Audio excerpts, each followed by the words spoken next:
നമസ്കാരം. ഇന്ത്യൻ ഓഹരി വിപണിയെ സംബന്ധിച്ചിടത്തോളം വളരെ നിർണായകമായ ഒരാഴ്ചയാണ് വരാൻ പോകുന്നത്. എക്സിറ്റ് പോളിനെ സംബന്ധിച്ചുള്ള മാർക്കറ്റിന്റെ റിയാക്ഷൻ, അതുപോലെ ജനറൽ ഇലക്ഷന്റെ റിസൾട്ട്, RBIയുടെ ഇൻട്രസ്റ്റ് റേറ്റിനെ സംബന്ധിച്ചുള്ള തീരുമാനം എന്നീ പ്രധാനപ്പെട്ട 3 സംഭവങ്ങൾ അടുത്തയാഴ്ചയാണ് മാർക്കറ്റിനെ സ്വാധീനിക്കുന്നത്. പ്രധാനപ്പെട്ട ബ്രേക്ക്ഔട്ട് സ്റ്റോക്കുകൾ ഏതൊക്കെയാണെന്ന് നമുക്ക് നോക്കാം. പ്രധാനപ്പെട്ട ഇവന്റ്സ് നമുക്കറിയാം. എക്സിറ്റ് പോളും ഇലക്ഷന്റെ റിസൾട്ടും തന്നെയാണ്. തിങ്കളാഴ്ച മാർക്കറ്റ് ഓപ്പൺ ആകുമ്പോൾ ആദ്യം എക്സിറ്റ് പോളിനെ സംബന്ധിച്ചുള്ള ഒരു റിയാക്ഷൻ ആണ് മാർക്കറ്റിൽ കാണുന്നത്. എക്സിറ്റ് പോളിനെ സംബന്ധിച്ചുള്ള വിവരങ്ങളെല്ലാം നിങ്ങൾ അറിഞ്ഞിരിക്കുമെന്ന് വിചാരിക്കുന്നു. ഏതാണ്ട് 300-350 സീറ്റാണ് BJPക്ക് എല്ലാ എക്സിറ്റ് പോളുകളും പ്രവചിക്കുന്നത്. ഇത് മാർക്കറ്റിലെ ഒരു 2-3% ഒരു പക്ഷേ മൂവ്മെന്റ് ഉണ്ടാകാനുള്ള ഒരു സാധ്യതയുണ്ട്. ഇനി അന്ന് തന്നെ മാനുഫാക്ചറിംഗ് PMI ഡാറ്റ വരുന്നു. അതുപോലെ ശനിയാഴ്ച ഓട്ടോ സെയിൽസിനെ പറ്റിയുള്ള ഇൻഫർമേഷൻസുകളും മാർക്കറ്റിൽ വന്നിട്ടുണ്ട്. ഇനി ചൊവ്വാഴ്ച പ്രധാനമായിട്ടും മാർക്കറ്റ് ഇലക്ഷൻ തന്നെയാണ്. ഇലക്ഷനെ സംബന്ധിച്ചുള്ള ന്യൂസുകൾ മാർക്കറ്റ് അവേഴ്സിൽ തന്നെയാണ് മുഴുവൻ വരാൻ പോകുന്നത്. അപ്പോൾ ആ ന്യൂസിനനുസരിച്ച് മാർക്കറ്റിന്റെ ഒരു സ്വിങ് നമുക്ക് കാണാൻ സാധിക്കും.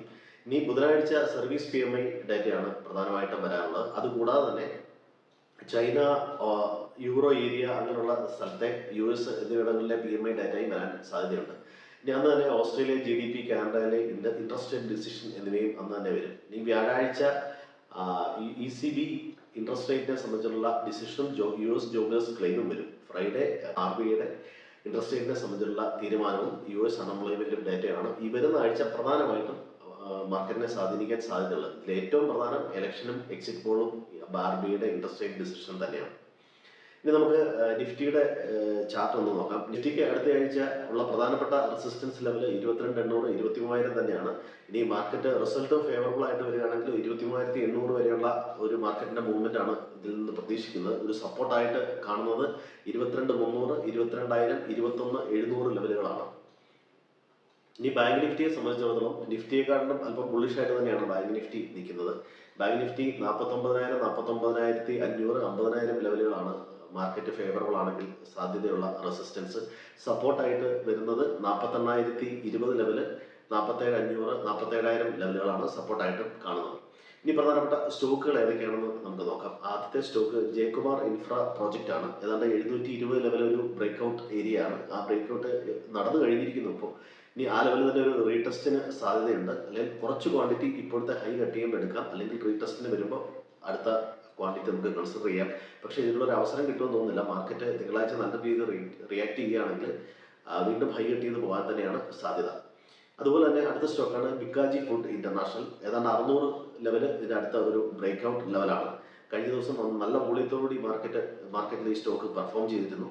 600 കട്ട് ചെയ്താൽ സ്റ്റോക്ക് പരിഗണിക്കാവുന്നതാണ്. ഇനി അടുത്ത സ്റ്റോക്ക് യൂണിയൻ ബാങ്ക് ആണ്. ഇതിന് മുമ്പിലത്തെ ആഴ്ച പറഞ്ഞിരുന്നു. അന്ന് ബ്രേക്ക്ഔട്ട് നടക്കാതെ വീണ്ടും താഴെ വന്നിട്ട് 148 ലെവലൊക്കെ ടെസ്റ്റ് ചെയ്തിട്ട് വീണ്ടും തിരിച്ച് 160 ലെവലിലേക്ക് വന്നിട്ടുണ്ട്. 162ന്റെ മുകളിൽ മാർക്കറ്റ് ഈ സ്റ്റോക്കുകൾ നിങ്ങളുടെ വാച്ച് ലിസ്റ്റിലേക്ക് കൺസിഡർ ചെയ്യാവുന്നതാണ്.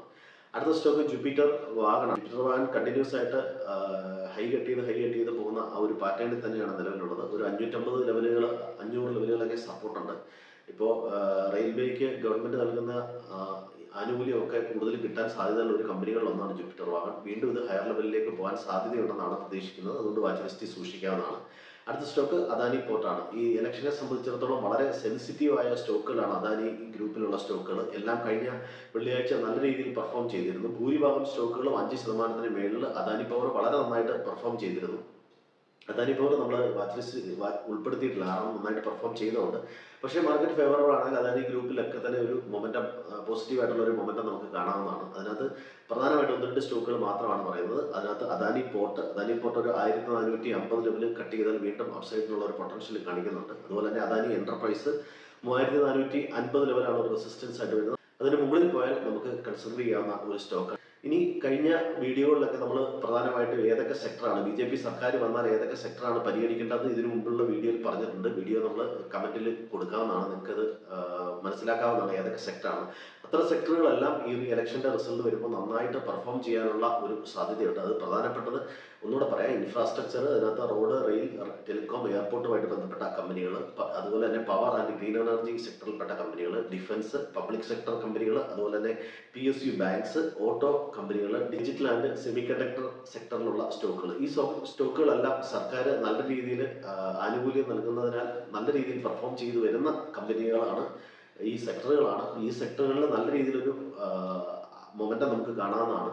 ഇതിനകത്ത് പ്രധാനമായും ഫണ്ടമെന്റലി മോശമായിട്ടുള്ള സ്റ്റോക്കുകളോ അത്തരത്തിലുള്ള സ്റ്റോക്കുകൾ ആരെങ്കിലും കയ്യിൽ വെക്കുന്നുണ്ടെങ്കിൽ ഈ ഇതൊരു ഓപ്പർച്യൂണിറ്റി ആയി കണ്ട് പ്രോഫിറ്റ് ബുക്ക് ചെയ്ത് മാറേണ്ടതാണ്. ഇനി മാർക്കറ്റ് ഹയർ ലെവലിലോട്ട് പോകുമ്പോൾ പൊസിഷൻ സൈസിങ്, സ്റ്റോക്കുകളിലുള്ള പൊസിഷൻ കുറച്ചുകൊണ്ട് വരുന്നത് നന്നായിരിക്കുമെന്നാണ് എൻ്റെ അഭിപ്രായം. അപ്സൈഡ് എപ്പോഴും ലിമിറ്റഡ് ആണെന്നാണ് ഞാൻ ഇപ്പോഴും വിശ്വസിക്കുന്നത്. കാരണം മാർക്കറ്റ് ഒരു റാലിയിലാണ് ഇപ്പം തന്നെ.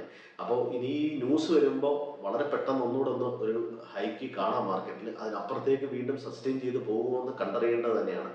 അതുകൂടാതെ തന്നെ FISന്റെ ഭാഗത്തുനിന്ന് നല്ല രീതിയിലുള്ള ഒരു ഷോർട്ട് പൊസിഷനാണ് മാർക്കറ്റിൽ വന്നിരിക്കുന്നത്. അപ്പോൾ നമുക്ക് അത്യാവശ്യമുള്ള പ്രോഫിറ്റുകൾ 50% ബുക്ക് ചെയ്ത് പോകുന്നത് തന്നെയാണ് വളരെ നല്ലതെന്നാണ് എൻ്റെ അഭിപ്രായം. വീഡിയോ പറ്റിയുള്ള അഭിപ്രായങ്ങളും നിർദ്ദേശങ്ങളും തീർച്ചയായിട്ടും അറിയിക്കുക. സബ്സ്ക്രൈബ് ചെയ്യുക, സപ്പോർട്ട് ചെയ്യുക. Thank you.